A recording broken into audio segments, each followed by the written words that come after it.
are you into social networking? Because the Victorians sure were. In fact, they saw their method of social networking as the basis on which all of society was structured. So exactly how did the Victorians go around building up their acquaintances, and how important was it to have a social network? Because unlike today, where having thousands of followers on Instagram actually might make you some money if you're one of those influencer people, but back then, their social networks were even more important. It involved who their children could marry, what jobs their children could get, and so much more. Today, we're going to be going into the main method of social networking, which was paying calls and leaving calling cards. So let me know in the comments below if you are a big social networker and if you would have enjoyed this Victorian method.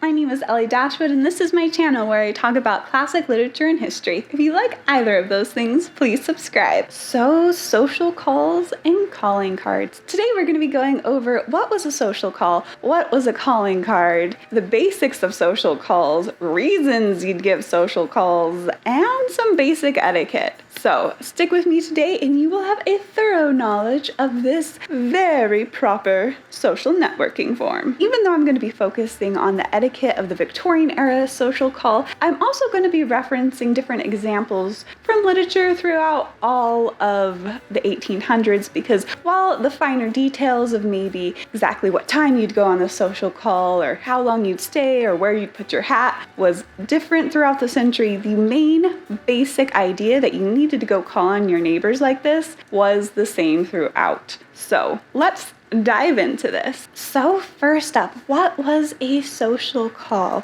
Basically, a social call was when somebody went and visited their neighbors, friends, or acquaintances at their home for about 15 minutes. And even though these calls were commonly referred to as morning calls, they were all actually done in the afternoon starting around 3 p.m. because in the morning you're busy sleeping, doing your hair, I don't know. You don't want people calling on you at 9 a.m. Now, why would they do these calls? Well, it was basically a way of creating a relationship and maintaining it. So think of the first call on someone, like we see this in Jane Austen's Pride and Prejudice, when Mrs. Bennet is like, Mr. Bennet, you have to go call on Mr. Bingley so we can be friends with him. So that was like sending a friend request, right, to the new person in town. And then, of course, they have to call back on you within 7 to 10 days to say, yes, I also want to be your friend. It's like follow for follow, right? Yeah. But then the social calls had to keep continuing to keep that relationship alive. So you'd have to then go call on them, invite them to something, they invite you to something to maintain this relationship. And while obviously all this calling came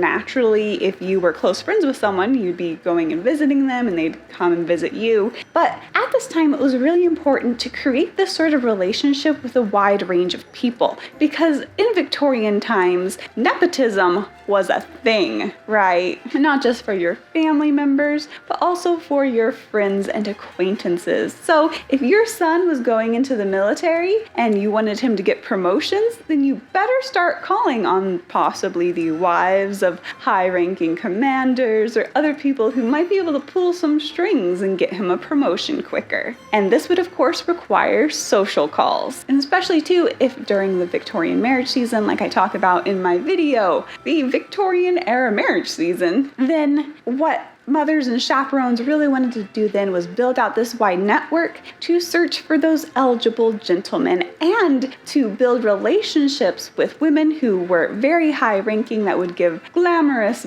balls and parties, so that after you called on them and they were drawing up their next invitation list for their next ball, they would add you to it. See how social networking was at the core of searching for mates for your children. So this was the basis of calling on people, which was that you would go and you would visit them for at the maximum 15 minutes. You'd have some small talk. you maybe drink some refreshments if they offered them, and then you'd move on to the next person. And you do this a few hours a day, possibly several days a week. Now, that was a social call. Now, you may have heard of something similar called a calling card. So let's take a minute to talk about calling cards. And then after we understand both calls and calling cards, we can put them together to have this really nice overview of what this actually looked like in practice. So calling cards. Basically, they were these little cards that looked like business cards. They had a lady's name on them printed very simply in the center and her address in the lower left-hand corner. They were very plain by the Victorian era, even though they had been more decorative earlier in the century. And two, they were about the size of a business card. Now, a lady also carried calling cards for her husband that had his name on them and his address, and I'll explain that more in a little bit. But basically, a calling card was a social call,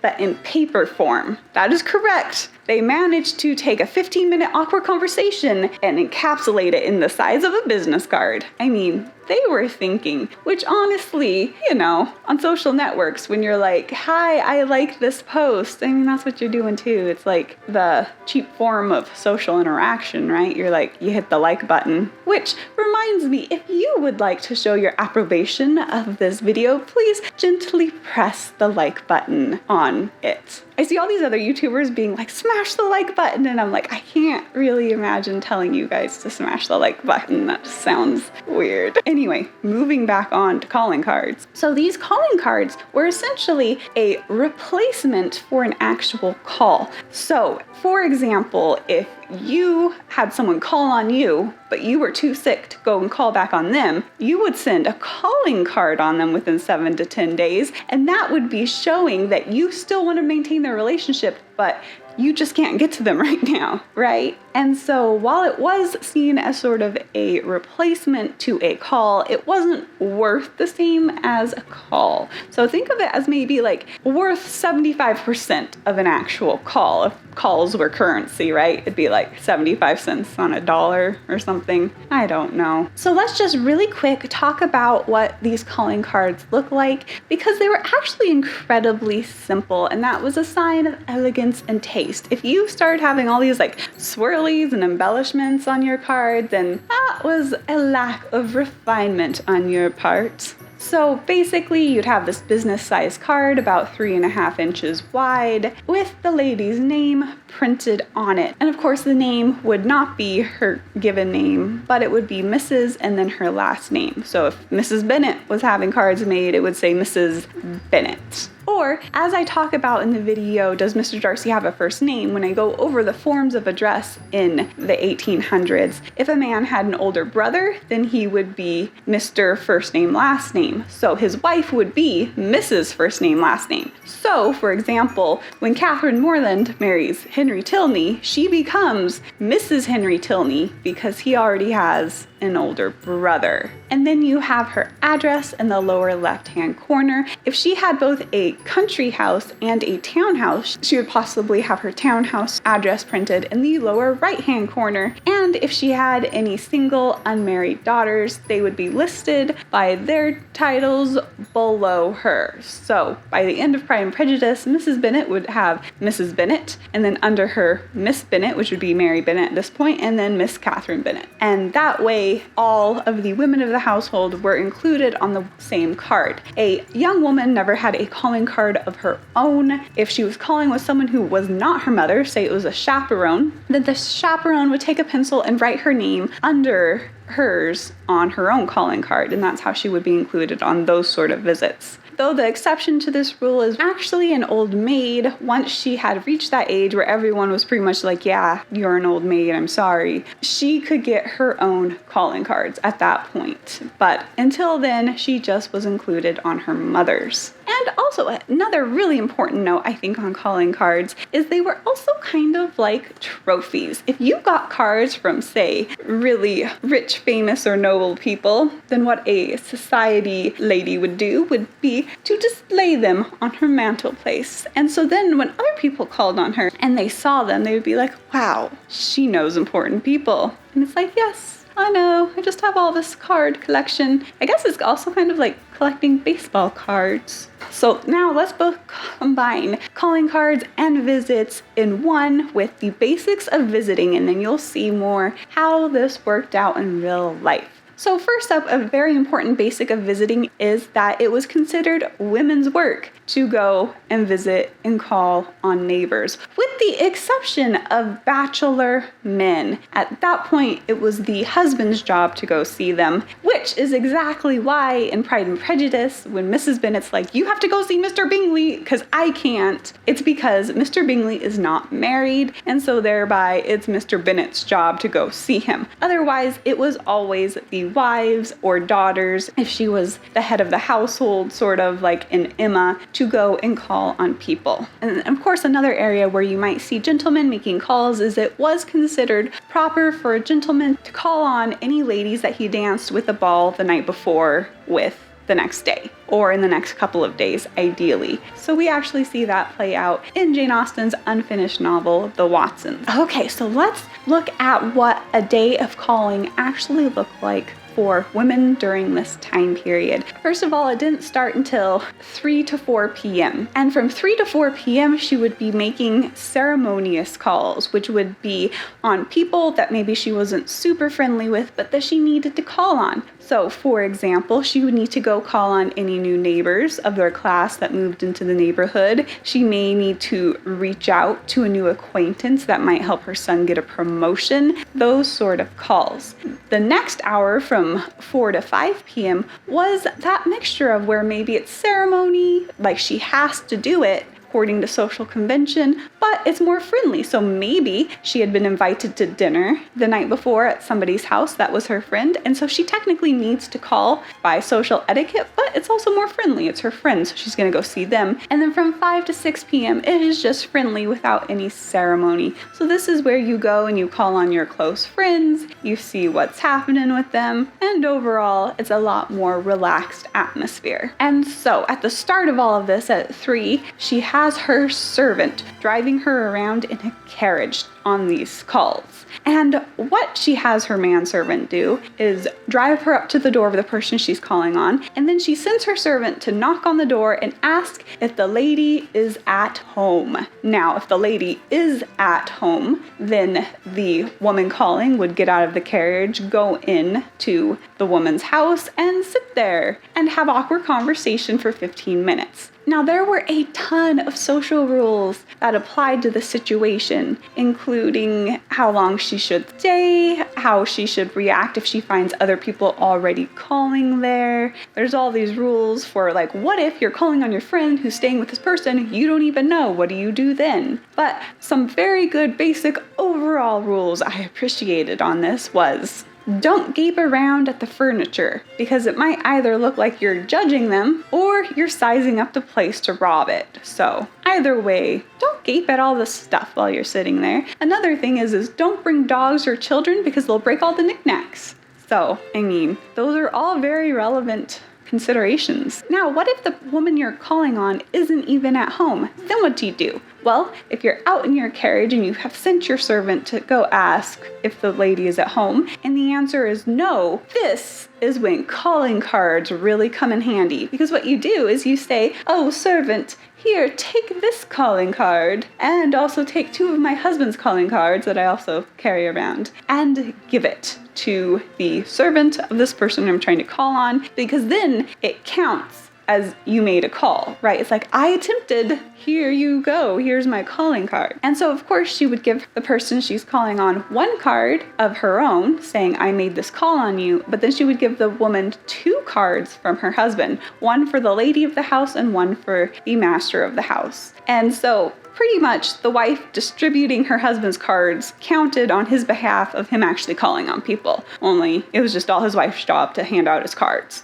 all the time. And another important fact is even if the woman was at home, upon leaving, she would still leave 2 of her husband's cards, but not her own card because she actually called, right? Like she doesn't need a fake call card because she was there, but she'd leave 2 of her husbands, even if the woman was there. And then after that, if you're the woman calling on people, you would have your servant drive you to the next person and do that all over again. Now, I need to have this super important note on what being at home actually meant. Remember, I said that the servant would be sent to the door and they have to ask, is the lady of the house at home? And so then the servant of the lady being called on might have to go check, as in actually ask his mistress, are you at home? Because during this time period, being at home meant being available to visitors. So it was not considered a lie, and it was not considered trying to avoid someone if you said you were not at home. It was just very well understood. You might have a headache, you might be dealing with the servants right now, you might be going out shopping in a few minutes. Basically, you might just not be available for callers, but if you were available, then you would be at home. If you were not available, you would not be at home. And in fact, some women would even put on their calling cards their hours of being at home. They would say, I am at home on Mondays and Thursdays. That way women knew when it was convenient to call on them. Okay, up next, what are some of the reasons you might be paying these calls? Of course, one of them is you just want to see your friends. That's the most obvious one, but there was actually a lot of different reasons that society required you to make these calls. There were the first category, which are happy moments. If a young lady gets engaged, you should go call on her parents. If a young woman gets married and is a bride, you should go call on her. If a woman has a baby after an acceptable amount of time, you should go call on the mother of this new baby. Then there are the sad moments, which is, of course, if somebody has a tragedy or death in their family, you should call on them. But of course, it was good etiquette to send them your card with something indicating that you were thinking of them at this time. And when they felt up to having visitors, they would send you one of their cards where they would write on it something that would indicate that, yes, it's okay to come call now. And then, of course, there were the formal hello and goodbye moments, which is if somebody of your social class moved to the neighborhood out in the country, it was expected you would go call on them. And then if you were living in the neighborhood and you were going to go away for a long time, perhaps to London or to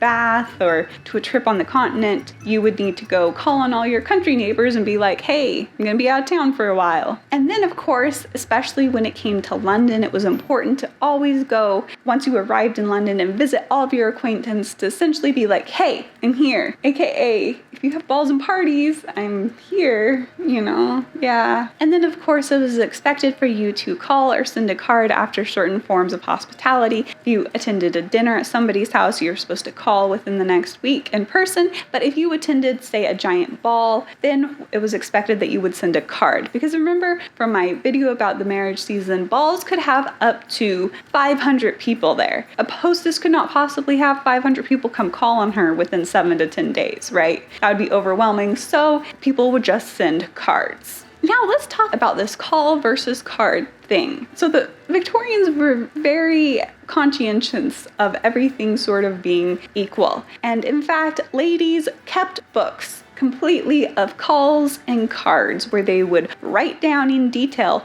who called on them and when. So first of all, they would know who they needed to call back on within 7 to 10 days. They would also know who has not called on them. So not calling or sending a card was essentially a form of unfriending someone in the Victorian era. And they also felt like a call warrants someone to call on you, where a card warrants a card. So if somebody called on you and then you sent them a card for no good reason, it's not like you're super ill or anything, then that was seen as a rebuff. Where if you sent somebody a card and they called on you, it was like, I didn't actually want to be that close to you as a friend, so why are you here? The Victorians were not always the most friendly people, I have to say that. Now, a big exception of this was, of course, if there was somebody of high rank. So a woman of higher rank could return a card with a call or a call with a card. That was seen as her prerogative. But I don't want to get into too many rules in this video because I could literally go on about this topic for hours because it was very detailed. But I hope you've gotten in this video a basic overview of what Victorian calling was. So let me know in the comments below if you would be interested in social networking the Victorian way. Bye!